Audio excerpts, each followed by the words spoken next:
शीश कटे पर झुके नहीं, आगे बढ़े पर रुके नहीं, लड़े आंधी और तूफानों में, आत्म गौरव है राजपूतानों में।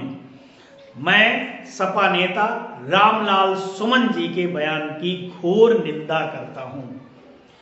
बाबर जैसा आक्रांता महाराणा सांगा से थर्राता था। कर्नल टॉड इतिहासकार हैं, उनके अनुसार बाबर के मन में दोबारा महाराणा सांगा से लड़ने का भय इतना अधिक था कि ग्रीष्म ऋतु के आगमन का बहाना बनाकर युद्ध का विचार तक छोड़ दिया था।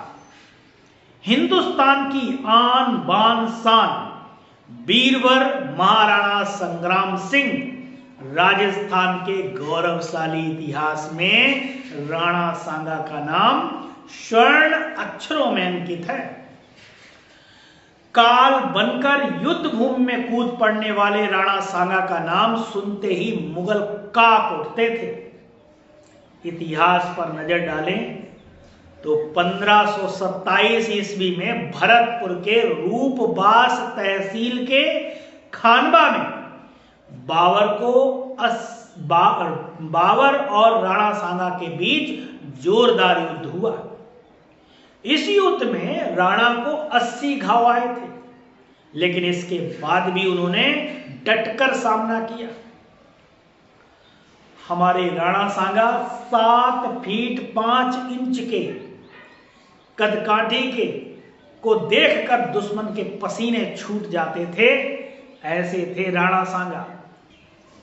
राणा सांगा जी ने उनका शासनकाल 1509 से 1528 ईस्वी तक रहा है। दिल्ली के सुल्तान इब्राहिम लोदी से हुए 21 अप्रैल 1526 के प्रथम पानीपत युद्ध के बाद बाबर ने लिखा कि हिंदुस्तानियों को सिर्फ मरना आता है, लड़ना नहीं।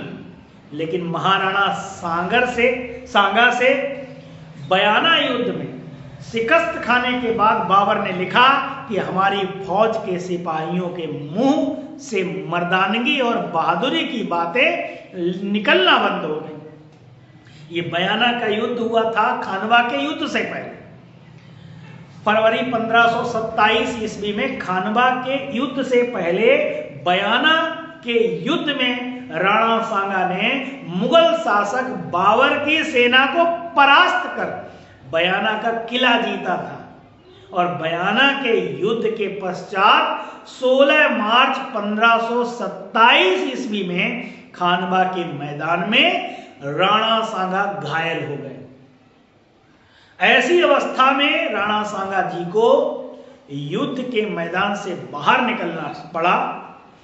राणा सांगा इतने वीर थे कि एक भुजा, एक आंख, एक टांग खोने व अनगिनत जख्मों के बावजूद उन्होंने अपना महान पराक्रम नहीं खोया।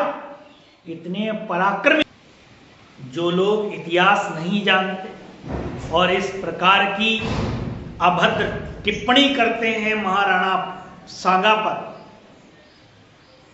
कुछ लोग अपनी बात को सत्य सिद्ध करने के लिए बाबरनामा, अकबरनामा, आलमगीरनामा का उदाहरण देते हैं।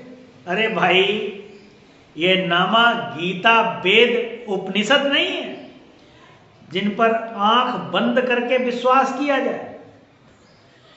ये जितने भी नामा लेखक थे वे सब बाबर, अकबर और आलमगीर यानी औरंगजेब आदि के वेतन भोगी चाटुकार राज दरबारी थे। उन्होंने जो चाहा वह लिखवाया। पर भारत में एक मंडली ऐसी भी है जिन्होंने अपनी आत्मा को गिरवी रख दिया है। समाजवादी पार्टी के सांसद राम जी लाल सुमन ने गुरुवार को दोहराया कि महाराणा संग्राम सिंह ने ही इब्राहिम लोदी से लड़ने के लिए बाबर को बुलाया था। ऐसे बयानबाजी जो कर रहे हैं सपा के नेता, जैसे उनका रिश्ता गरीब जनता से नहीं सीधा अमीरों से हो। अखिलेश जी ने कन्नौज में एक बयान में कहा कि भारतीय जनता पार्टी के लोग दुर्गंध पसंद करते हैं, इसलिए गौशाला बनवा रहे हैं। समाजवादी पार्टी सुगंध पसंद करती है, इसलिए इत्र पार्क बनवा रही है। अखिलेश जी के इस बयान की मैं घोर निंदा करता हूं। मुंशी प्रेमचंद्र जी ने लिखा था कि किसान के बेटे को अगर गोबर से दुर्गंध आने लगे या ग्वाले के बेटे को गोबर से दुर्गंध आने लगे तो अकाल तय है, यानी कि उसका पतन तय है। भारत की राजनीति में इतिहास के पन्ने तो पलटे जा रहे हैं, लेकिन इतिहास की सही जानकारी का अभाव है। कहीं औरंगजेब तो कहीं महाराणा संग्राम सिंह पर टिप्पणी। मुगल वंश और बाबर की बात करें तो मुगल शासक वास्तव में तुर्की के चगताई नामक शाखा के थे, और इस शाखा का नाम प्रसिद्ध मंगोल नेता चंगेज खां के द्वितीय पुत्र के नाम पर पड़ा, जिसके अधिकार में मध्य एशिया तथा तुर्कों का देश तुर्किस्तान था। बाबर का पूरा नाम जहीरुद्दीन मोहम्मद बाबर था। इसका जन्म 14 फरवरी 1483 को फरगना में उमर शेख मिर्जा एवं कुतलुग निगार खानम के यहां हुआ था। और कुतलुग निगार पिता की मृत्यु के बाद 11 वर्ष 4 माह की अल्पायु में जून 1494 में वह फरगना के सिंहासन पर बैठा। सैवानी खां ने 1501 ईस्वी में सर ए पुल के युद्ध में बाबर को पराजित कर मध्य एशिया से खदेड़ दिया। जब यह समरकंद आया था युद्ध लड़ने के लिए, महत्वाकांक्षा तो था ही, महत्वाकांक्षी था। इस युद्ध में उज़्बेकों की युद्ध नीति थी तुलगुमानी पद्धति का प्रयोग सैवानी खां ने बाबर के खिलाफ किया था, और बाबर ने 1504 में इसके बाद काबुल पर लगभग 3 साल तक इधर उधर भटका, और 1504 आते आते इसने काबुल पर विजय प्राप्त की। और 1507 और 8 में अपने पूर्वजों द्वारा धारण की गई उपाधि जो मिर्जा थी उसको हटाकर उसको त्याग दिया, और नई उपाधि पादशाह की उपाधि धारण की थी।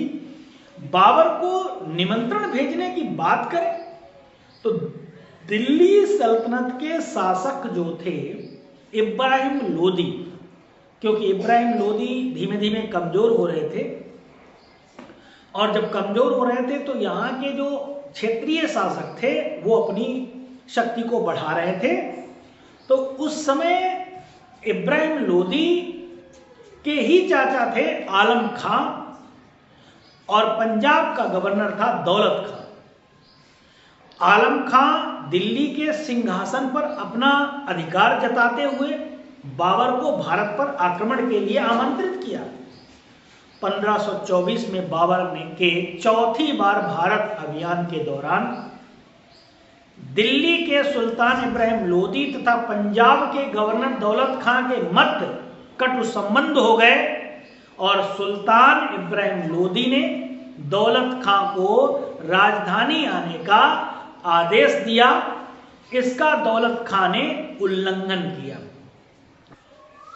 दौलत खां ने अपने पुत्र दिलावर खां को बाबर के पास इस संदेश के साथ भेजा कि वह सुल्तान इब्राहिम लोदी को दिल्ली के सिंहासन से अपदस्थ कर उसके स्थान पर उसके चाचा आलम खां को बिठाना चाहता है, इसमें सहायता कर।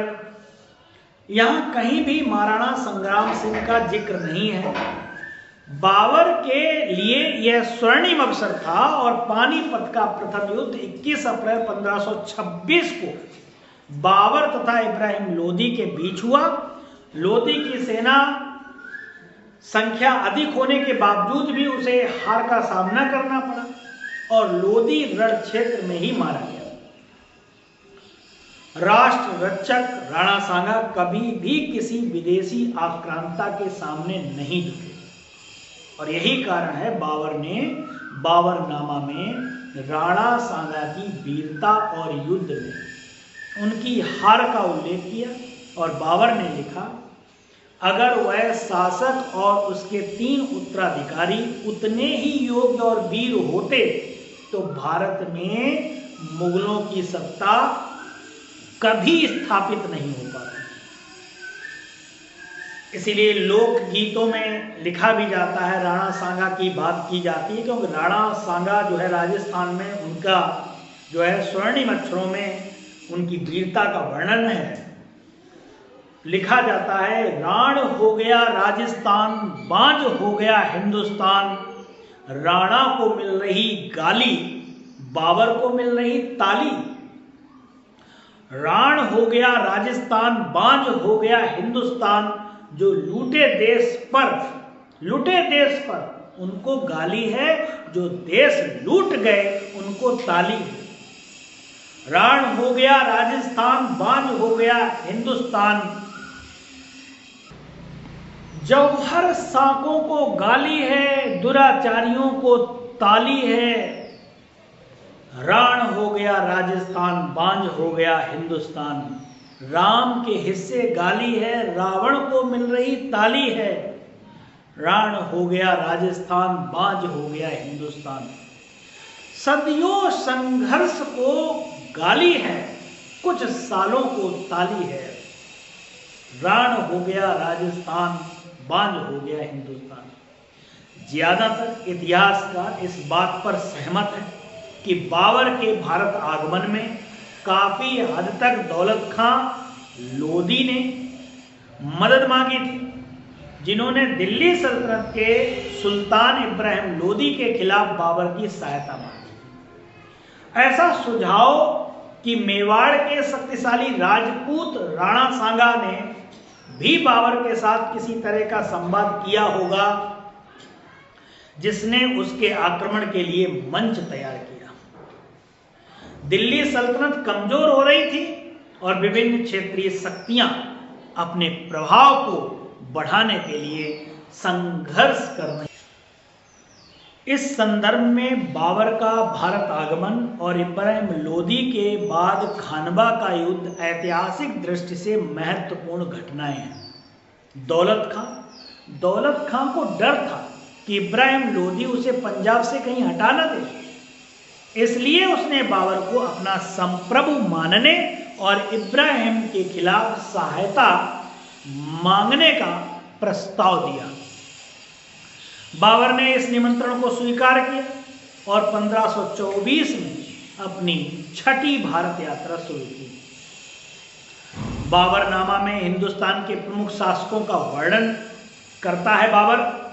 वह 5 मुस्लिम शासकों का उल्लेख करता है जो अपने विशाल सैन्य बल और व्यापक क्षेत्र के लिए जाने जाते थे, और इसके बाद वह पैगन अर्थात गैर मुस्लिम अर्थात हिंदू शासकों की चर्चा करता है, जिसमें वह विजयनगर के राजा कृष्णदेव राय को सबसे बड़ा बताता है, और इसके बाद वह राणा सांगा का उल्लेख करता है। बाबरनामा ही ले लिया जाए तो राणा सांगा का उल्लेख क्यों कर रहा है? उनकी वीरता की वजह से, जिन्हें वह अपने समय का एक महान और प्रभावशाली राजा मानता है। राणा सांगा 100 में से 99 युद्ध जीते थे, फिर धोखे से उनकी हत्या हुई थी। 84 घाव खाए थे। बाबर को बयाना के युद्ध में परास्त किया था। इब्राहिम लोदी को 2 बार हराया था। बूंदी रियासत खतौली का युद्ध और बाड़ी के युद्ध में एक भुजा, एक आंख और अनगिनत जख्मों के बावजूद उन्होंने अपना धैर्य और पराक्रम नहीं खोया। एक विश्वासघाती के कारण बाबर से युद्ध जरूर हारे, लेकिन उन्होंने अपने शौर्य से दूसरों को प्रेरित किया। इनके शासन काल में मेवाड़ अपनी समृद्धि की सर्वोच्च ऊंचाई पर था। एक आदर्श राजा की तरह सांगा ने अपने राज्य की रक्षा की। वे मॉडलगढ़, क्षेत्र में मुगल सेना पर तलवार से गरजे थे। कहते हैं कि युद्ध में महाराणा का सिर मंडलगढ़ भीलवाड़ा की धरती पर गिरा, लेकिन घुड़सवार धड़ लड़ता रहा और लड़ता हुआ चावंडिया तालाब के पास वीर गति को प्राप्त हुआ। तो इसलिए पहले इतिहास को सही ढंग से जानें, महाराणा संग्राम सिंह को समझें, उसके बाद हम टिप्पणी करें। वरना करणी सेना, राजपूतों को कोई गुरेज ना होगा नेस्त नाबूद करने में।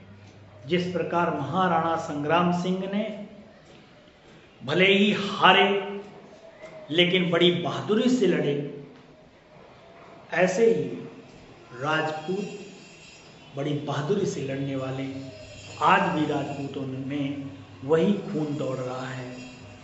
Thanks for watching. जय हिंद, जय भारत।